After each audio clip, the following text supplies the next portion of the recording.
C'est un bon. Et ça, madame. C'est un bon. Aza papa, madame. Il marche avec les peines. Pas seulement avec les peines, mais il marche avec les peines et les vins aussi. Merci beaucoup. Alléluia. Amen. Il a fait un grand travail à notre absence et quand nous étions aussi là, et nous sommes reconnaissants que Dieu lui ajoute encore beaucoup d'années. Il a encore 70 ans. Il saute, il joue comme un jeune de 30 ans. Que Dieu lui accorde la grâce d'arriver même à 100 ans. Toujours avec cette force de sauter, d'évangéliser, de proclamer la bonne nouvelle avec force et puissance. Merci beaucoup, papa. Maintenant, nous ne voulons pas passer à la parole sans que je puisse aussi vous remercier vraiment. J'ai béni toute l'église, tous les partenaires, tous les intercesseurs, tous les musiciens, le protocole sécurité, maman entretien, les techniciens. Que Dieu vous bénisse. À notre absence, vous avez marqué à cela que mon Dieu vous bénisse. Est-ce que tu peux acclamer pour toi-même? Que Dieu te bénisse. Maintenant, nous voulons écouter la parole. Car la Bible dit, toutes choses passeront, mais la parole de Dieu ne passera jamais. Dans leur détresse, ils prièrent à l'Éternel. Et l'Éternel leur envoya sa parole. Et sa parole les guérit. Ouvre ton cœur ce matin. Même si tu étais blessé, mais la parole de Dieu, c'est un remède. Tu seras guéri ce matin. Au nom de Jésus-Christ. Maintenant, nous voulons prier pour écouter la parole de Dieu. Je te supplie encore de te tenir debout même pour 2 minutes.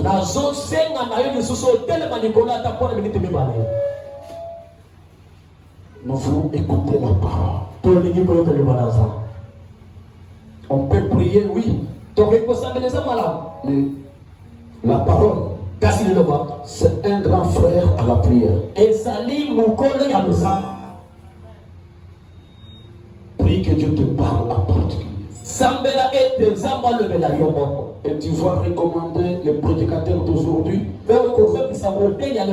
entre les mains du Seigneur. Qu'il disparaisse et que Jésus apparaisse. Prie au nom de Jésus. Père de grâce, nous voici dans ta présence. Toutes choses passeront, mais ta parole ne passera jamais. Car ta parole, c'est une lampe à nos pieds, comme le dit notre patriarche David. Laisse que ta parole puisse éclairer tout et chacun de nous ce matin. Seigneur, laisse que la parole brise les alliances maléfiques ce matin. Laisse que ta parole nous donne la vie ce matin. Donne-nous les oreilles de vrais disciples, afin que nous puissions t'écouter comme tes enfants qui te notre Père. Nous recommandons les prédicateurs de ce matin entre autres saints, qu'ils soient des serviteurs inutiles et que le Saint-Esprit l'équipe, qu'ils puissent parler de ta gloire. Seigneur, nous avons ainsi prié avec foi et nous disons merci Seigneur Jésus-Christ. Merci. Nous sommes toujours debout. Nous voulons honorer et saluer et recevoir un homme de Dieu qui va nous prêcher ce matin.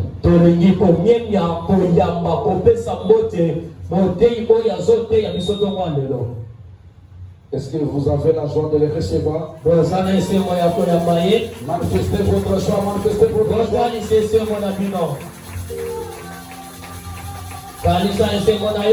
C'est une surprise ce matin. Peut-être c'est moi qui allais prêcher, mais j'ai voulu être là et que notre prêche. Alléluia. Amen. Vous l'aimez? Vous l'aimez? Il est où? Il est où? Aujourd'hui, il est caché au fond là-bas. Amen. Hein? Amen. Voilà, nous allons recevoir un homme de Dieu, un homme bien, un doux, qui parle bien. Le révérend et père et servant.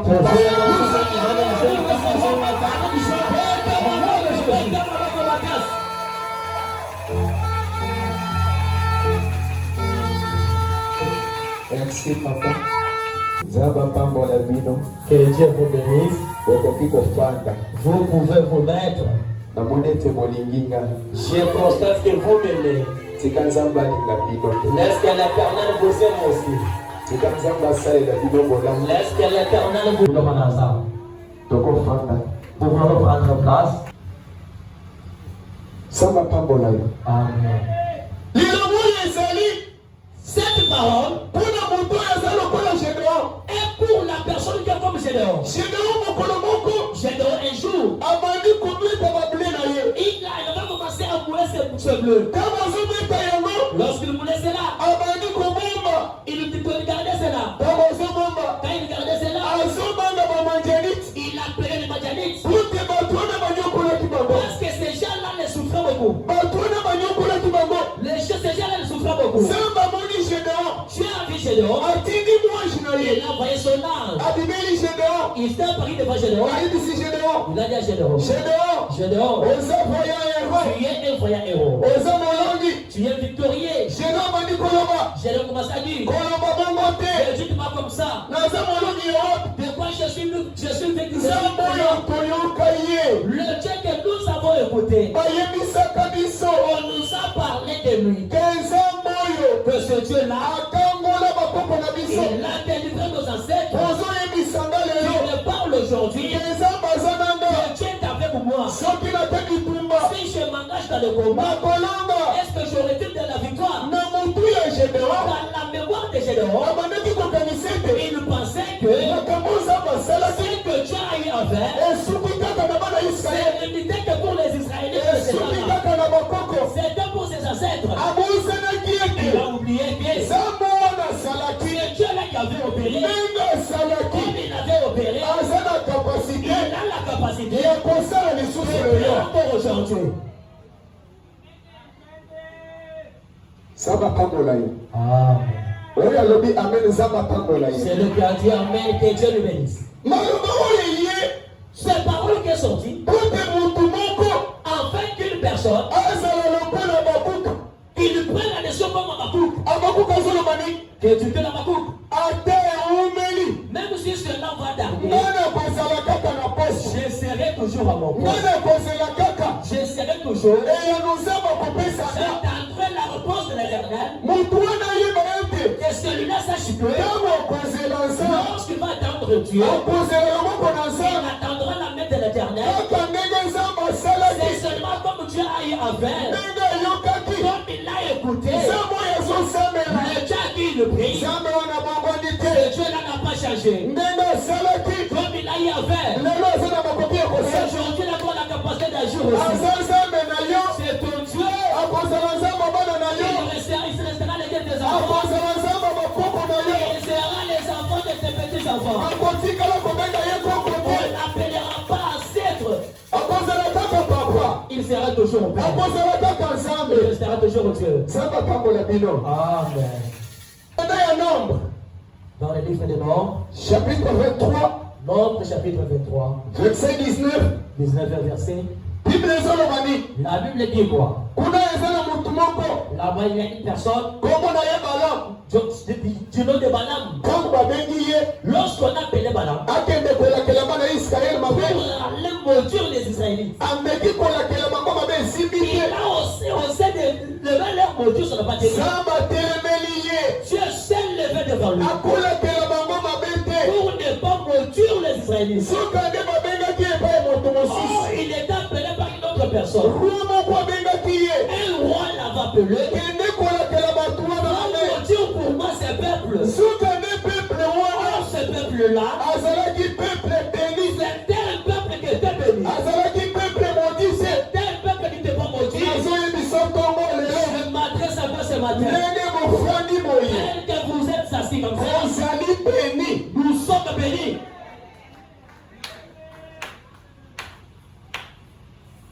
Loba béni. Amen.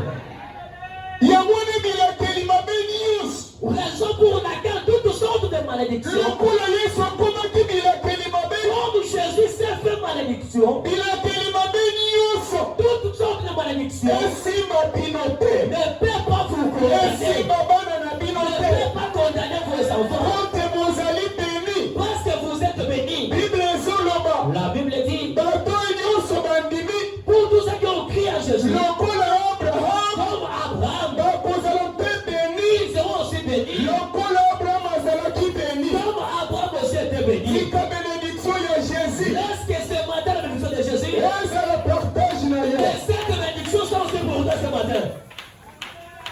Tellement Balaam ameki kolakela bango mabe. Lorsque Balaam a osé de maudire le peuple, Esimbi te. cela n'a pas tenu. Aye koloba. Il a parlé ici. Azoyebisa roi. Il a dit au roi, roi, Nzambe oyo ce Dieu ici aza mwana mutu te. n'est pas un fils de l'homme, Po te aloba maloba. afin qu'il parle Lobi asala ndenge et mosusu. qu'il opère autrement. Nzambe oyo aza mwana mutu Ce te. Dieu ici n'est pas un fils de l'homme Po te asila makasi. pour être épuisé de sa force. Nzambe aza mwana mutu te. Dieu n'est de l'homme Po te akoma koko. pour vieillir. Nazoyebisa mutu moko. Je me retire à quelqu'un. Nzambe akotikala jamais kokoma koko. Dieu ne se vieillira jamais. Soki botika pembe botikala kobima na mutu na ye Les te. cheveux gris ne sortira jamais dans la tête de Dieu. Azotikala nzambe. Il restera Dieu. Azotikala ndenge Il moko. restera le même. Azosala makambo ndenge Il asalaki. fera des choses comme il l'avait fait. Soko ndimi yango. Si tu crois cela, Yesu azosala. Jésus va opérer encore. Azoloba nini? Il dit quoi? N'est-ce pas likambo nzambe akandaki kosala yango? N'est-ce pas que ce que Dieu pensait à faire, il le verra? Oyo nzambe alobi akosala. Tout ce que tu as déjà dit, il le verra. Promese nzambe apesa yo. Des promesses que Dieu t'a données, Bilaka nzambe apesa des yo. promesses que Dieu t'a parlé, Aza mwana mutu il te. n'est pas un fils de l'homme. Mwana mutu akokosa. Un fils de l'homme peut te mentir. Mwana mutu akoloba. Un fils de l'homme peut parler. Lobi kuna azangi Et makoki. demain, il se repart. Lobi kuna mbongo esili ye. Demain, il marque de l'argent. Nzambe ya Et lola. le Dieu du ciel, Jésus-Christ. Jésus-Christ, Aza ndenge moko. il est le même. Lobi. Hier, Lelo. aujourd'hui, Elobi et kuna. éternellement. Nzambe azondima mutu wana. Dieu accepte cet homme-là. Azondima kosalela mutu wana Et bola. il accepte de faire du bien à cet homme. Tika tongo ya lelo. Laisse ce matin, Dimanche ya lelo. le dimanche d'aujourd'hui, Lokolo ndimi nzambe. comme tu as cru en Jésus, Nzambe wana asalelo et bola. ce Dieu-là te fasse du bien. Ndenge asalelaki basusu bola. Comme il l'a fait pour les autres. Asalelo yo mpe bola. Qu'il te fasse aussi du bien ce matin. nazozwa exemple ya mutu moko. Je prends l'exemple d'une autre personne. Kombo na ye Jérémie. Son nom c'est Jérémie. Jérémie, aye kokoma mokanda mosusu. il a écrit notre livre. bazoloba nini? Qu'est-ce qu'on disait? Lamentation de Jérémie. Il kuna Jérémie azolela. là-bas, Jérémie lamentait. azoloba na nzambe makambo. Il parlait à Dieu des choses. nzambe asali nga boye. Dieu m'a fait ceci. nzambe akangi nga. Dieu m'a saisi. Dieu nzambe asali nga boye. m'a fait cela. ayambelisi nga Dieu bololo. m'a donné l'amertume. mina suka. Mais à la fin, azoya koloba. et le Christ, les bontés de l'éternel ne sont pas épuisées. Elles se renouvellent chaque matin. Olamu ya Jésus. que la beauté de Jésus Nano esili te. n'est pas seulement son cœur. Tika dimanche lelo. Laisse que le dimanche de Mungu Jésus, kozolanda nga. toi qui m'écoutes, Olamu ya Yesu. que la beauté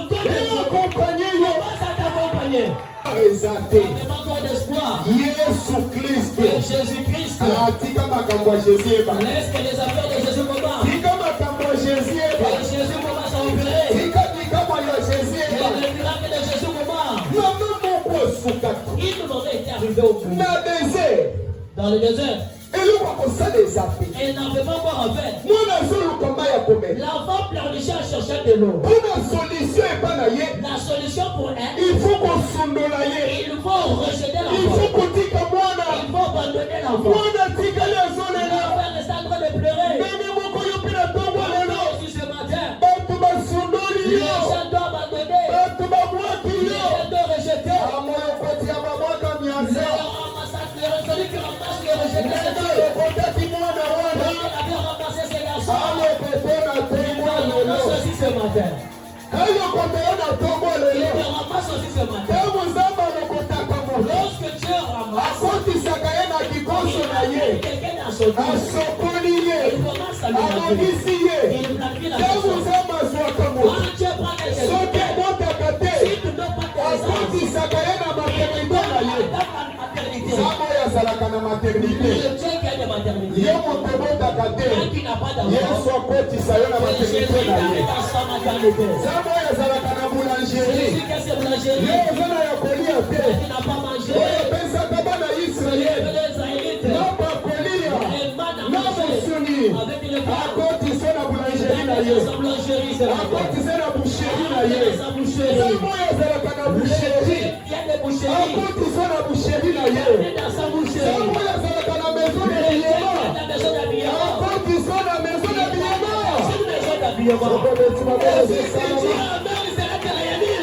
Quel Dieu que nous prions? Connaissez-vous le Dieu que nous prions? Connaissez-vous sa force? Connaissez-vous sa puissance? Lorsque toi tu es limité, l'autre n'est pas limité. Quand tu souffres, tu n'es pas seul. Il est ensemble avec toi. Laisse que le dimanche prochain, tu y as pris le temps dans la souffrance, mais comme il ne change pas, il te fait sortir dans le temps. Il te fait sortir dans la célibat. Il te libère dans la pauvreté. Il te libère dans l'esprit de mort. Si on avait créé des fosses, il était déjà jeté là-bas. On avait mis ton mariage là-bas. On avait jeté ton boulot. C'est Jésus là. C'est Jésus là. Dieu puissant. C'est lui qui a la main visible. Mais qui opère des choses. Est-ce que la main de Jésus? Est-ce que la main puissante délivre une personne ce matin? Les enfants de Dieu, nous ne sommes pas venus en Dieu pour être des esclaves. C'est pour la liberté que Jésus est mort pour nous. Pour que nous soyons libres. Pour que nous soyons libres.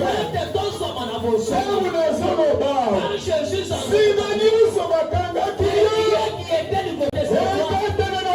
et c'est là comment ça se reproduit.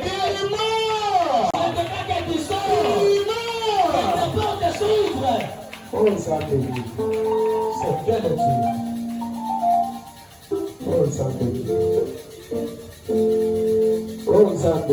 C'est que le Dieu. C'est quel Dieu que nous parlons.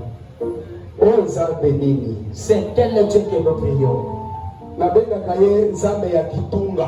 Je l'appelle le Dieu qui marche avec des paniers. Le Dieu des paniers. Le Dieu des paniers. Le Dieu des paniers. Dieu a aussi ce panier. Tel que nous sommes là, nous sommes dans sa parole. Nous sommes dans sa prière. Nous sommes dans la crainte de Dieu. Nous sommes assis dans des personnes. Nous sommes dans la parole. Sache que Dieu est le bon Père. Dieu voit aussi les besoins des humains.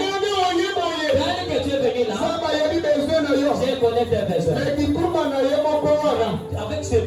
Quelque chose se trouve là-bas. Quelque chose à se trouve. Le panier de Jésus. Comment ça marche? Comment ça marche? Comment ça marche? Comment ça marche? Comment ça marche? Comment ça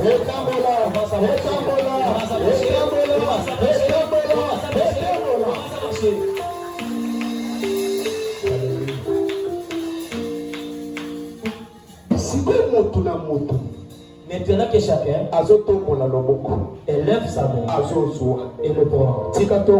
Lève que ce matin, que ce Dieu-là, c'est lui qui a fait ce qu'il est le panier.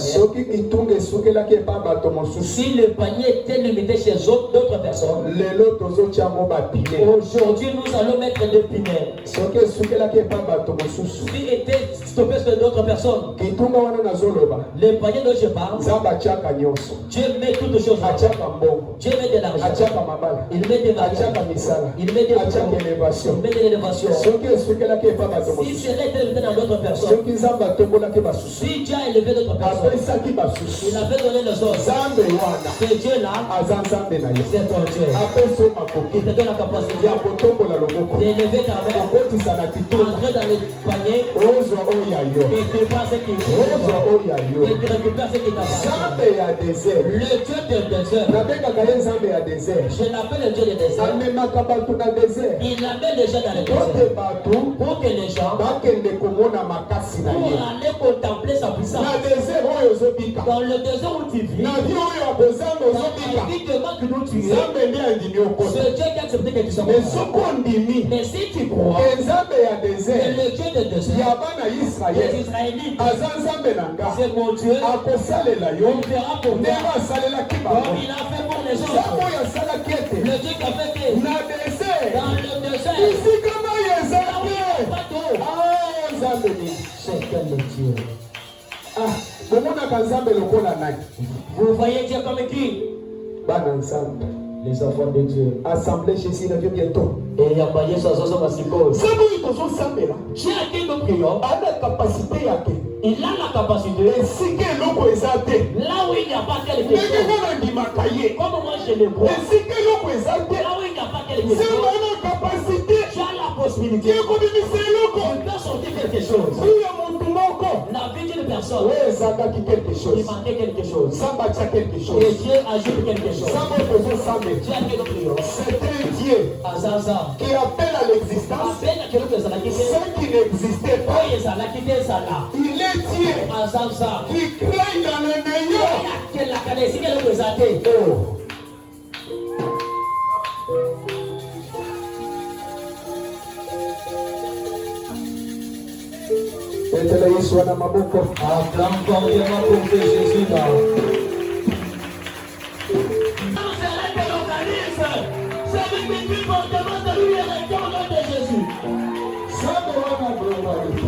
Ce Dieu-là n'a pas changé. Forgerons des hommes qui sont des forgerons. Balokotaka mansas. Biloko bato babwaka.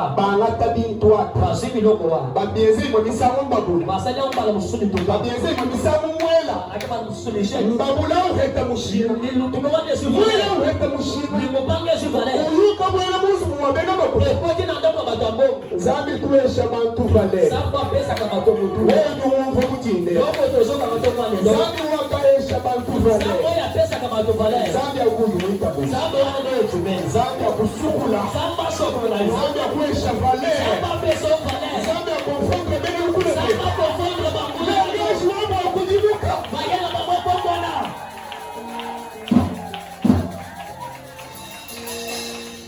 Chikwambia malo. Nazo makambo. Malo tuzambi mwenzenza. Makambo samba samba. Ita bali mujindera. Jumeme doko ya Zambi tulitusambira. Sambo tozo sambe. Ongili makumba na kuenza malo. Sana makoto samba kabwa. Wema bamena. Sekolo bia bia. Muteshamena. Opesika. Kili nikamuka. Wele zekuba. Oyo sabitana.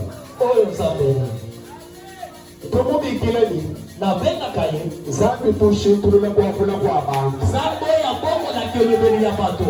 Zambi tushintulule kwafula kwa baningana. Oya shaja kana ngashimi ya babedesha. Zambi tulibita mujereba mwabeo. Zambo to jibelo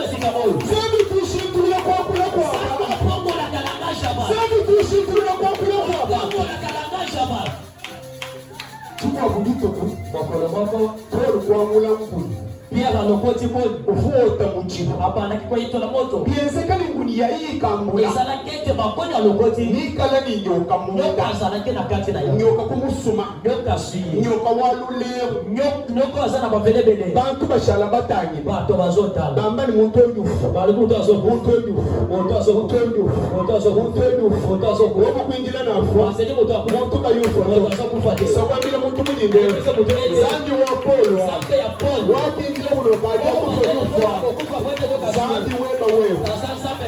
Sakwamba mulingala ni bakozela trop. Il faut attendre longtemps. Est-ce qu'on peut mettre ça dans le lisusu na maboko na yo?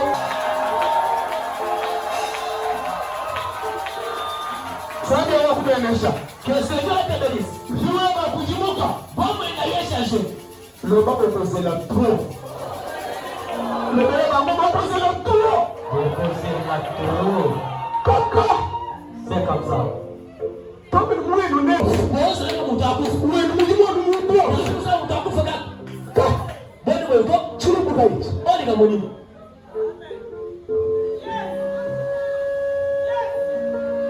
Uluka bagushime muntu uchi. Bozo yo ko mwana muntu anapeleka moni. Lule wewe ni lumwele na chi. Fendo bozo chela ya moni.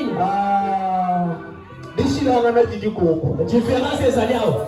Entre abantu badibeyeme na nzambe. Na bato bayekebeli nzambe. Ni bantu badikaba ibeyeme na Na nzambe. bato bayekebela kazo abeto. Kwikala nyoka misuma bakwa. Soki banyoke esi bato mosusu. Bobu bakwa. Bango bakofi. Na ndetu bamutulile nzambe. Nyokole biso toza na nzambe. Bapela tufwa. Okokufa te. Wemubena kuitaba. Soki omwekonti. Corona walwa. Corona était là comme épidémie. Tuni bafwa. Nous sommes morts. Tuni bafwa la kashine. Nous avons porté des cachinets. Boma imianze ni sabana. Nous avons lavé les mains avec des savons. Kaliba utumena na hopitali ya mine. Et que nous qui avons des hôpitaux bien embellis. Bali ni condition yos. Avec de bonnes conditions réunies. Bobu bafumaya. Les gens là sont morts, sont partis. Nzambe umutulama. Ce Dieu-là nous a conservés. Nzambe ujili moyo. Ce Dieu-là est vivant. Nzambe umutulama. Ce Dieu-là nous a protégés. Projet libre. Parce qu'il a de bons projets. Nzambe ujili projet libre. Ça n'a pas projet ya mali. Alimukulama. Awa bateni. Obani projet ni mulungu na. Ete ba projet bongisi. Wewe kala makuli mwana. Nous allons bénéficier na yango. Ni mama ni kala Simeo. Sala Simeo. Ikala Simeo. Unaweza lokola Simeo. Ikala Simeo. Sala lokola Simeo. Soko lobi amen esprit ya Simeo ezola tayo. Amen. Usungili wa bana baisi. Sino komona mobekisa bana Israeli. Masama kalwa. Malati ya. Birundi akalwa. Epidemia. Mezambi kumulaya. Example ya katekewa. Wakamulama. Abomba ta. Muntu nini mulayi. Moto sana bilaka. Katufa to. Ya kushikisha. Dalika sisi. Zambi ya kubenesha. Zamba pamoja. Zambi ya kubenesha. Zambi apamoja. Tushi jididamba. L'idée est sur la idée. Zambi ni wa Mungu. Zamba zalo lenge moko. Yesu Kristo ni wa Mungu mwa. Yesu azalo lenge moko. Lelo makelela. Lobilo neki. Kashito ni chendele. Pese pona seko. Bakushikisha. Zambi ujini moyo. Dieu vivant. Chilombo. Problème. Somba mu mashini. Vanda na matiti. Somba mu eglise. Vanda na église oyo. Nyuma ya bugo ya kayubi ya chito. Minu mabele ngana yote. Meba tunambani. Nalobaka ete. Eglise. Église oyo. Délivrance ya ofele. Délivrance ya pamu. Katu tutuana na shishi kuchino. Kata jina porte te. Kunima ya eglise makwabo. Eza na église mosusu. Bahanisha. J eza combien? Wamo kwanza. J rouge. Combien? Et combien de mille francs? Mais c'est la bonne église. Eza na église mosusu. Délivrance na bango. L'heure de délivrance. Bachiango na J. On a interdit cela dans un bouteille de J. Mais ya 500. Non, bouteille d'eau de 500. Bazoteka mo 1000 francs. On va à 5 $. Biloko wana ezalaka wa te. Ces choses-là ne s'opèrent pas ici. Na ba église mosusu. Dans d'autres églises, Fokuta na basala pour nzambe. rencontrer les hommes de Dieu, Bakosomi so carnet. ils vont jeter des carnets de fiches. Ya 10. Des 10, Ya 20 dollars. des 20 $. Mais awa ezalaka te. Mais ici, c'est ouvert. Na bitunaka. Je me pose des questions. Nini ekimisaka bato baya Qu'est-ce qui te. fait que les gens ne viennent pas à la délivrance?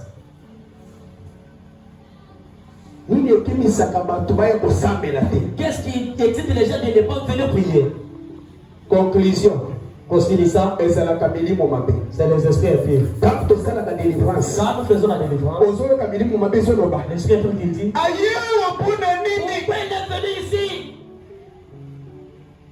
C'est que tant qu'on y a C'est que quand tu sors, et l'eau comment peut payer sa caillou. une chose t'empêche Oh, il y a une église. de venir à l'église. Et ça y est ensemble. Ce n'est pas de Dieu.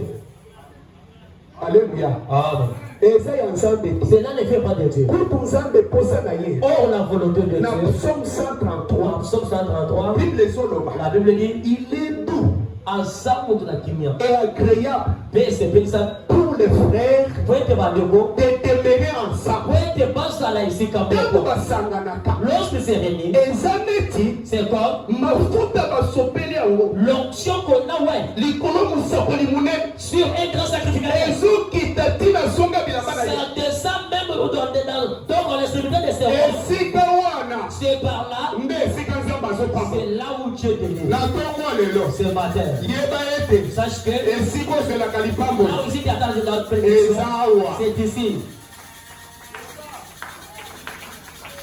Alléluia. Amen. mpona kosilisa Pour terminer, omoni okomona makambo ezoume tu peux faire des choses en train de tarder. mais eza na exemple moko namoni Il y a l'exemple de si alokalize que Jésus te localise. soko olobi ameno otomboli loboko likolo Quand azomona tu yo dis Amen, tu élèves la main, il te localise. tika bolamu ya jésus elokalize yo. Laisse que la bonté de Dieu te localise. Alléluia. Amen. Zamba pambola. Que Dieu soit loué. Ntango babengi nga na teya Quand on m'a appelé de prêcher, nabandi komituna j'ai commencé à me poser des questions.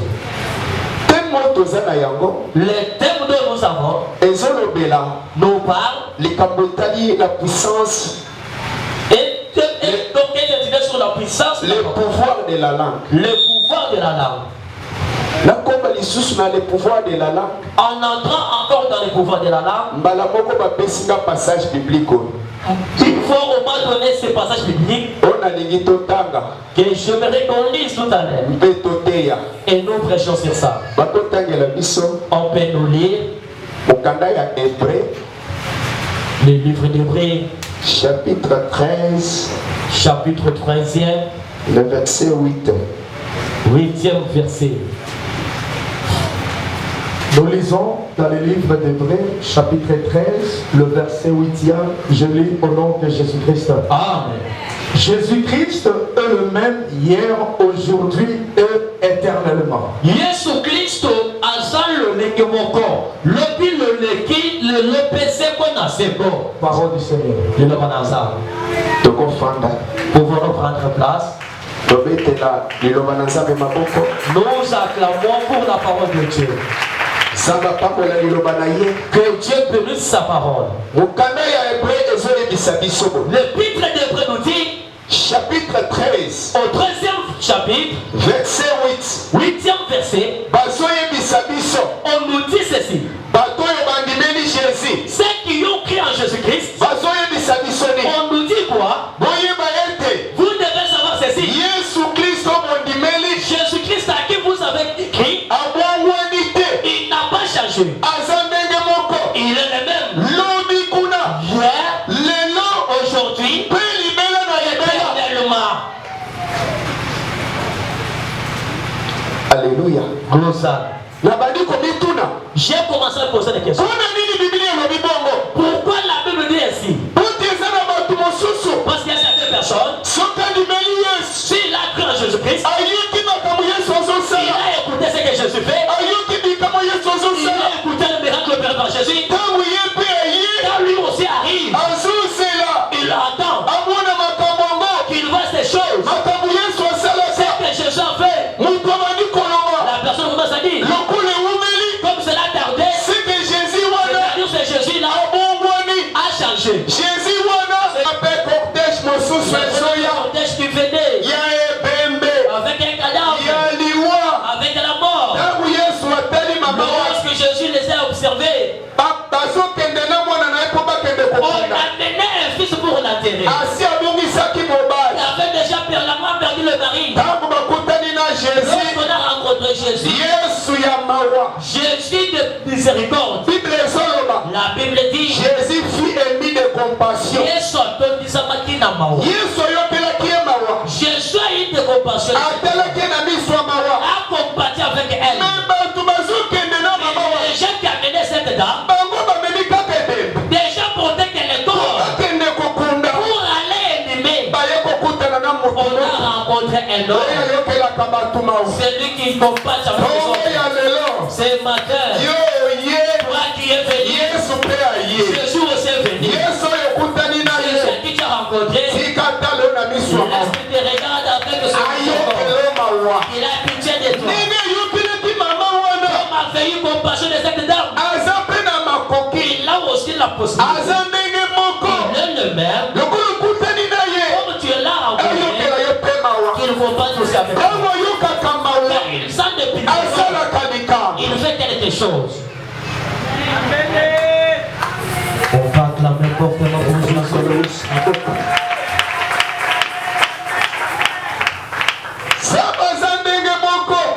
Dieu est le même. Comme il age avec les Israélites, il opère de même avec nous. Ce Dieu-là n'a pas changé. J'aimerais dire à une personne, ne vois pas que donc Dieu a changé.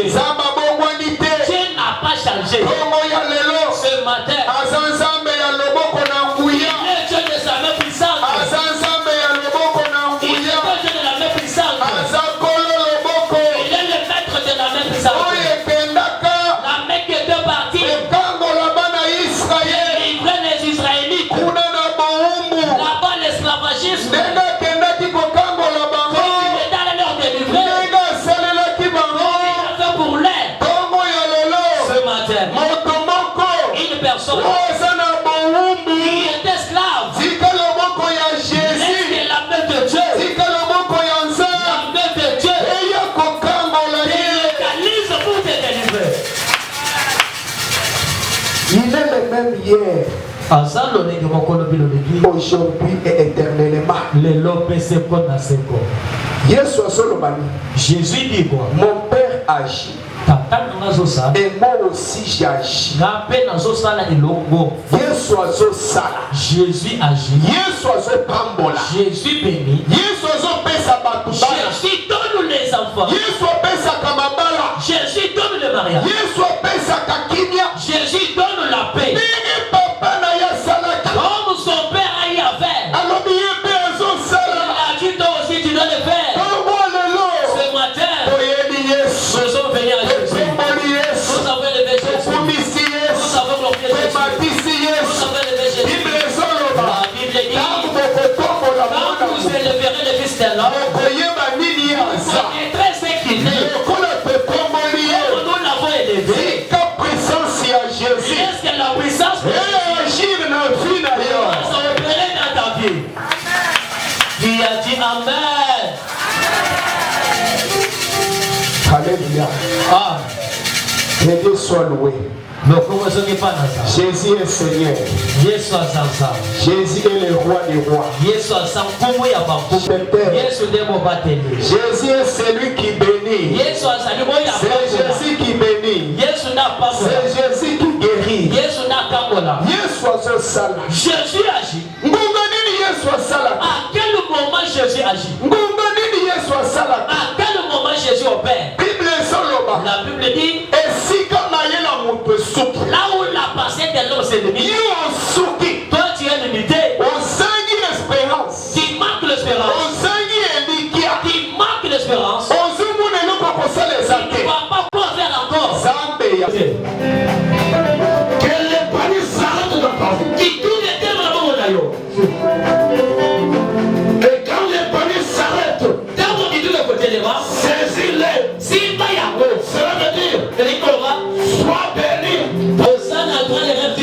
Tu as été choisi pour délivrer ta famille. Tu as été choisi pour être béni et bénir ta famille. Tu n'as pas droit à l'amour. Les jets de la bénédiction. Les jets qui bénissent. Les jets de Kamamatou. Les jets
espinho se ya mais das outras moto na mais moto só na mais moto só na mais Allez, pesa.